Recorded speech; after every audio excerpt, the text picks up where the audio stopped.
வீரம், தைரியம், தன்னம்பிக்கை இந்த மூன்றுக்கும் ஒரு அழகான அடையாளம் ஜான்சி ராணி. தேசப்பற்றும் தியாகமும் நம் மனங்களில் என்றும் வாழும் இந்த வீராங்கனையின் வாழ்க்கையை இப்போது நம் மாணவர்கள் நாடகமாக வழங்க வருகிறார்கள். அன்பான கைத்தட்டலுடன் அவர்களை வரவேற்போம்.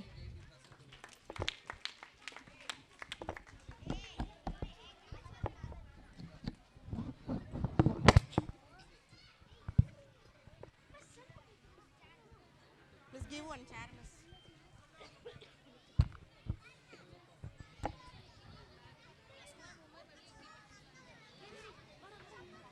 ஐயோ ரிஷான் கழண்டுக்குச்சு.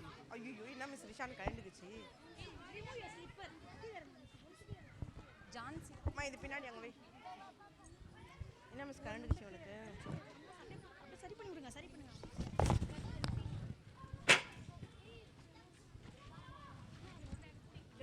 ஹலோ,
காசியில் பிறந்தாள் மணிகர்ணிகா என்ற சிறுமி. கையில் பொம்மை இல்லை, வாளே அவள் விளையாட்டு. குதிரை மேல் பாய்ந்தாள், வில்லை கையில் ஏந்தினாள். சிறு வயதிலே சிங்க மனம் கொண்டவள். பின் அவளே ஜான்சியின் மகாராணி, தேசத்தின் தாய், துணிச்சலின் சின்னம், அநீதிக்கு தலை வணங்காத, அடிமைத்தனத்தை ஏற்காத அக்கினி உள்ளம் கொண்டவள். இதோ ஆரம்பிக்கிறது ஜான்சி ராணியின் வீர காவியம். காட்சி 1. டே பசங்களா, என்னையும் விளையாட்டுக்கு சேர்த்துக்கோங்கடா. முடியாது முடியாது. ஏண்டா? நீ பொம்பளை, ஆம்பளை பசங்க கூடலாம் விளையாடக்கூடாது. ஏன் கூட விளையாடுறதுக்கு யாருமே இல்லையே? எனக்கும் இதை சுழற வேண்டும் என்ற ஆசையாகி இருக்கிறது. மனு கிட்டே வராதே, வாழ் முகத்தை காயப்பட்டு விடும். காயப்படாமல் வாழ் வச்சு கற்றுக்கொள்ள முடியாது என்று எனக்கும் தெரியும். மகளே, இலவசன் பயிற்சி பெறும்போது உனக்கு என்ன இங்க வேலை? அப்பா, எனக்கும் வாழ் வச்சு கற்றுக்கொள்ள வேண்டும். மகளே, இது பெண்களுக்கு ஆகாது. அப்பா, தங்கள் கூறியது தவறு. பெண்களும் போர்க்களத்தில் பங்கு கொண்டு நாட்டை காப்பாற்ற இயலும். மகளே, விபரீதமான பேச்சு, வா வீட்டுக்கு போகலாம். சரி, இன்று கிளம்புவோம். சரி பெண்றோம், நாளை பரிசு பெறுவோம். காட்சி 2. டே ராணா, எனக்கும் வாழ் வச்சு கற்றுக்கொடுடா. முடியாது, போ. என்ன ராணா, மனுவுக்கு என்ன வேணுமா? அவளுக்கும் வாழ வச்சு கற்றுக்கணுமா? கற்றுக்கொடு. சரிப்பா. பெண்ணுக்கு இந்த பயிற்சி தேவையா? கற்றுக்கொள்ளட்டுமே. அவள் இன்னொரு வீட்டு பெண். இருக்கட்டுமே. பெண்களும் வாழிச்சு கற்றுக்கொண்டால்தான் தங்களை பார்த்து கொள்ள முடியும். காட்சி 3. கங்காதராவ் ஜான்சியின் ஜுபேதராக இருந்த சிவாராவ்பாவின் மகனும் ஜான்சியின் முதல் ஆட்சியாளருமான ரகுநாத் ஹரி நேவல்கரின் வம்சாவளியும் ஆவார். 1842 மணிகர்ணிகாவை மணந்தார். ஆங்கிலேய கிழக்கிந்திய கம்பெனியின் அங்கீகாரத்துடன் கங்காதராவ் 1843 ஜான்சியின் 5வது ராஜாவாக பொறுப்பேற்றார். அவர் ஒரு சிறந்த நிர்வாகியாகவும் மக்கள் மீது அன்பு கொண்டவராகவும் திகழ்ந்தார். திருமணத்திற்கு பிறகு மணிகர்ணிகாவின் பெயர் லக்ஷ்மிபாய் என மாற்றப்பட்டது. இவர்கள் இருவருக்கும் பிறந்த குழந்தை 4 மாதத்தில் இறந்துவிட்டது.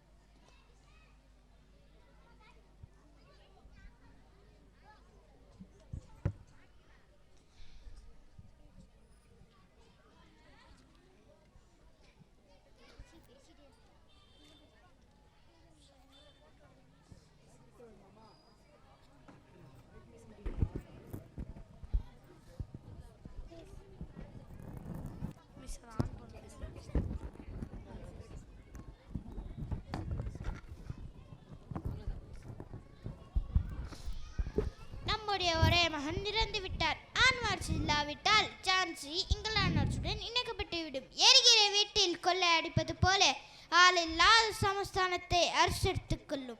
என்ன அராஜகம்! இந்த சமஸ்தானம் என்னவர்கள் அப்பன் வீட்டு சொத்தா? பல சமஸ்தானங்களை தன் நாட்டின் கீழ் கொண்டு வந்து விட்டனர். அடுத்ததால் அவர்கள் கண்களில் இருப்பது நமது ஜான்சி நாடுதான்.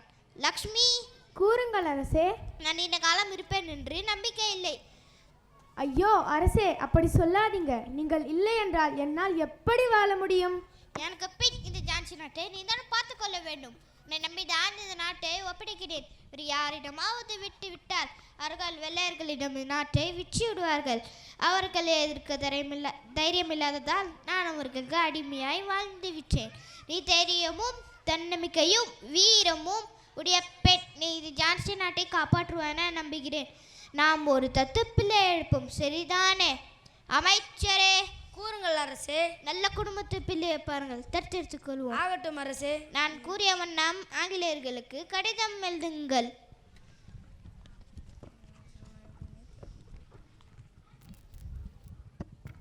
மாட்சிமை தாங்கிய ஆங்கில அரசுக்கு ஜான்சியின் அரசன் கங்காதராவ் எழுதி கொள்வது. எனது காலத்திற்கு பிறகு எனது தத்து பிள்ளையான ஆனந்தராவ் என்கிற தாமோதரனை ஜான்சியின் வாரிசாக தங்கள் ஏற்க வேண்டும். என் மனைவியும் ஜான்சியின் அரசியான லக்ஷ்மிபாயை தான் ஆயுள் முழுக்க ஜான்சியை ஆள அனுமதி அளிக்க வேண்டும். அரசு இந்த காரியத்தை நிறைவேற்றும் என நம்புகிறேன். ஒரு பெண்ணின் நாட்டை மனப்பூர்வமாக ஏற்று நாட்டையும் தன் மகனையும் நல்லபடியாக வாழ விடுங்கள் என கேட்டு உங்களை அணுகுகிறேன். சரிதான் அரசே? சரி, இது ஆங்கிலேயர்களுக்கு அனுப்பி வைங்கள். லக்ஷ்மிபாய், என் நாட்கள் என்ன படுகின்றன? என் நாட்டை உன் உயிரையும் இடமேலாக பார்த்து. ஐயோ அரசே. கங்காதராவ் இறந்து விட்டார். காட்சி 4, பேலஸ்.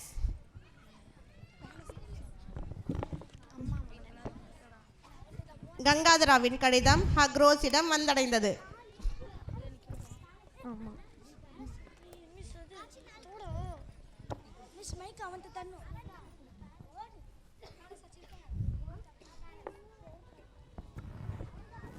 ஹா ஹா ஹா 1857 ஆண்டு மார்ச் 15ஆம் நாள் ஜான்சி நாடு கிழக்கிந்திய கம்பெனியிடம் இணைக்கப்பட்டுவிட்டது. லக்ஷ்மிபாயை நாடாத கங்காதராவ் கோரிக்கை விடுத்துள்ளார். அதை அவர்களிடமிருந்து பறிப்பது மனித அபிமானமற்ற செயல். சொன்னதை செய். அவுட். ஹக்ரோஸிடம் அனுப்பிய கடிதம் ஜான்சி ராணியை வந்தடைந்தது.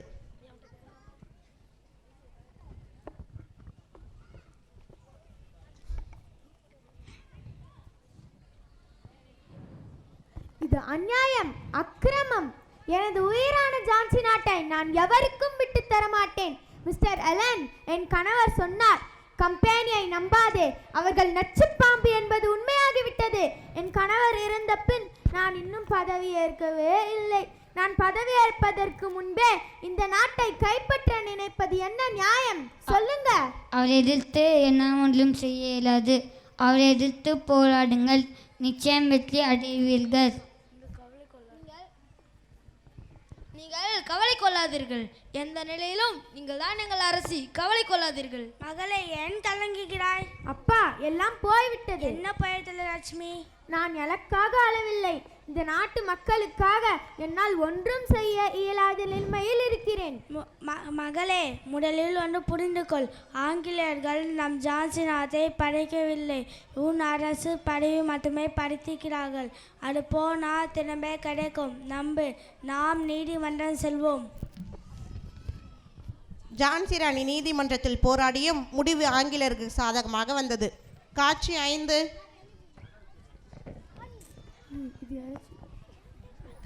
ராணியை அரண்மனை விட்டு வெளியேற சொல்லுங்கள். மக்களிடம் போய் சொல்லுங்கள், நெசவாளர்கள் துணியை நெய்யக்கூடாது. விவசாயிகள் நான் சொல்லும் இடத்துக்கு தான் பொருட்களை அனுப்ப வேண்டும். மற்ற வருமானமும் நம்ம கம்பெனிக்கு தான் சேர வேண்டும்.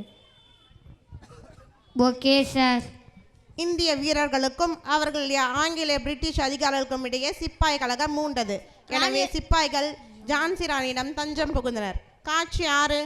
ராணியே, ஆங்கிலேயர்கள் நம்மை ஓட ஓட விரட்டுகிறார்கள்.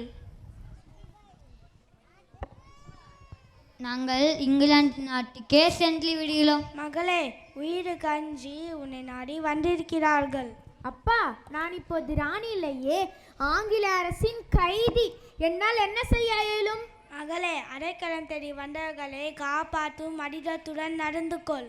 சரிப்பா, என்னால் ஆண்களுக்கு உத்தரவாதம் கொடுக்க இயலாது. பெண்களுக்கும் குழந்தைகளுக்கும் என்னால் முடிந்த உதவியை செய்கிறேன். எவ்வளவோ தீமை செய்து என்னை இந்த நாட்டை விட்டு விரட்டினீர்கள். என்னிடம் படையோ ஆயுதமோ இல்லை. நான் எப்படி உங்களை காப்பாற்ற இயலும்? காட்சி 7.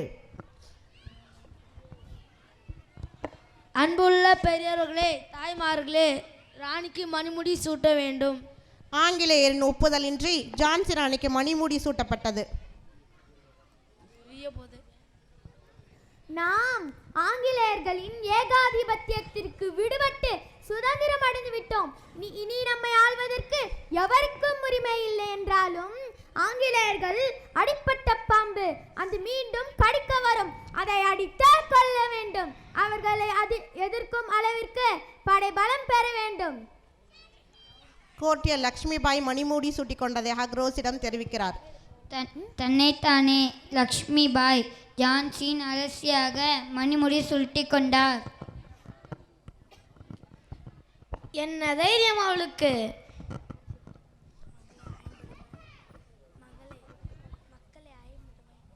மக்களே, 50 வயதிற்கு உட்பட்ட அனைவரும் வாளேந்தி இந்த மண்ணை காக்க வர வேண்டும். என்ன காரணமாய் வந்தீர்கள்? ஜான்சியை விட்டு நீங்கள் ஒதுங்கிட வேண்டும். என் பூமியை விட்டு ஒதுங்கிடச் சொல்ல உனக்கு என்ன உரிமை இருக்கிறது? ரொம்பவும் திமிராய் பேசுகிறீர்கள். ஏற்கனவே பதவி இழந்தவர்கள் நீங்கள். சிப்பாய் கழகத்தை சாக்காய் வைத்துக் கொண்டு தன்னை தானே முடி சுருட்டி கொண்டீர்கள். எங்கள் நாட்டிற்கு வந்து உங்கள் அதிகாரத்தால் எங்கள் சமஸ்தானத்தை படைபலத்தாலும் சூறையாடி இருக்கின்றீர்கள். எங்கள் நாட்டையும் சூறையாட பார்க்கிறீர்கள். இனி என் உயிர் உள்ள வரையில் இந்த ஜான்சி நாட்டை நான் எவருக்கும் விட்டு தர மாட்டேன். நீங்கள் போகலாம். நீங்கள் ஒரு சாதாரண எறும்பு, நசுக்கி விடுவோம். எறும்பு கடிக்கும், மறவாதே. நீ இந்த நாட்டை இழந்தாலே போகிறாய். மகிழ்ச்சி, வெள்ளையனை எதிர்ப்பதை நினைத்து மகிழ்ச்சி. நீ இந்த போரில் சாக போகிறாய். ஆஹா, வீரமரணம்! உங்களை எதிர்த்து வீரமரணம் அடைந்தால் அதுவே எனக்கு பெருமைதான். ராணியாரே, அவர்கள் யானை பலம் கொண்டவர்கள். கொஞ்சம் கனிவாய் பேசி இருக்கலாமே. மந்திரியாரே, குனிய குனிய குட்டு வாங்குவதை விட ஒரு முறை தலை நிமிர்ந்து போரிட்டு சாவதை பெருமையாக கருதுகிறேன். மகளே, அப்பா, வெள்ளையர்கள் இந்த நாட்டை முழுவதுமாக கைப்பற்ற முடிவு செய்து விட்டார்கள். வாழ்நாள் முழுவதும் அவர்கள் போடும் பிச்சை காசில் வாழ்வதை விட அவர்களை எதிர்த்து வாழ்வது சிறந்தது. மகளே, உன் மகனை நினைத்து பார்த்தாயா? அவனும் வீரமரணம் அடையட்டும். மந்திரியாரே, பீரங்கிகள் கோட்டையின் சுவரின் மேல் இருக்க வேண்டும். உங்களை கேட்டுக்கொள்ளேன். நீங்கள் சரணால் நான் திரும்பி செல்வேன். இல்லை என்றால் கடும் விளைவை பார்க்க இயலும். மிஸ்டர் ரோஸ், எங்களுக்கு கவலை இல்லை. பிரிட்டிஷான உங்களுக்கு நாங்கள் அடிப்பணிய விரும்பவில்லை. ஒரு முறை மட்டும்தான் மரணம். அதில் எங்கள் வீரத்தை மெய்ப்பித்து சாகிறோம். காட்சி 8. போர்க்களம்.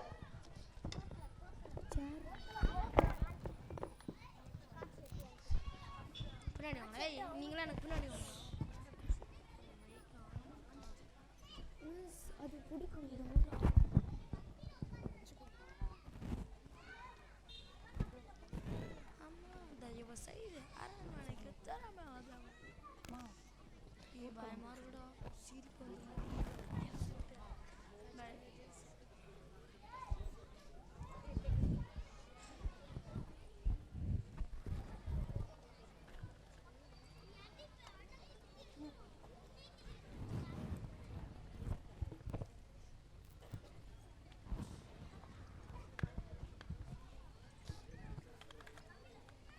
என் இனிய படை வீரர்களே, நாம் போர்க்களத்திற்கு வந்துவிட்டோம். ஒப்பாரி தேவையில்லை. நம்மை அடிமைப்படுத்த நினைக்கும் ஆங்கிலேயர்களை உயிருள்ளவரை எதிர்ப்போம். நாம் நம் மண்ணின் உரிமைக்காக போராடுவோம். மறவாதே.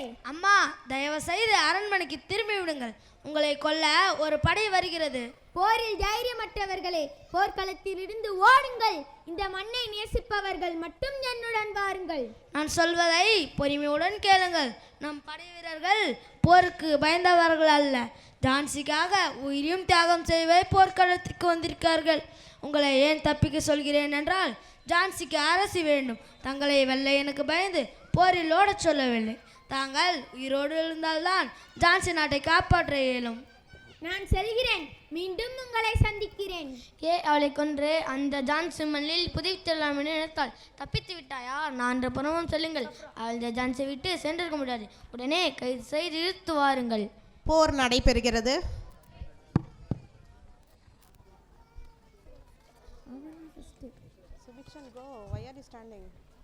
எனது உயிரான ஜான்சி நாட்டை நான் எவருக்கும் விட்டு தர மாட்டேன்.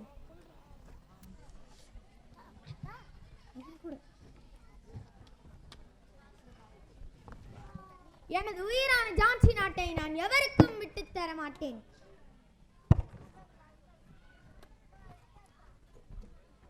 எனது உயிரான ஜான்சி நாட்டை நான் எவருக்கும் விட்டு தர மாட்டேன்.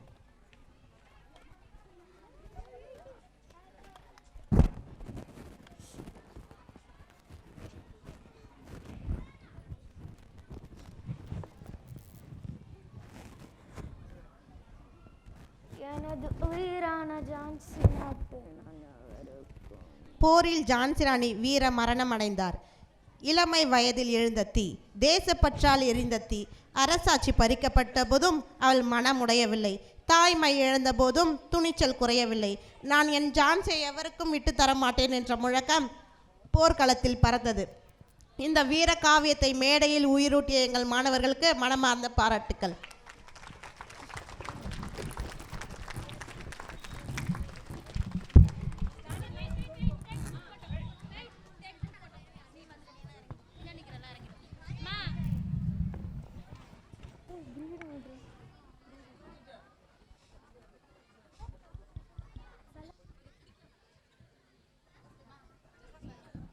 ஜஸாக்கல்லாஹு ஹைரா. என்ன ஒரு வீரமான நடிப்பு! தைரியமும் தன்னம்பிக்கையும் மேடையில் மின்னின. ஜான்சி ராணியின் வீர வரலாற்றை நம் மாணவர்கள் கண்முன்னே உயிர்ப்பித்தார்கள். இந்த அருமையான நாடகத்திற்கு ஒரு பெரிய கைத்தட்டல் கொடுக்கலாமா? இந்த வீர உணர்வு அவர்கள் வாழ்விலும் என்றும் நிலைக்கட்டும்.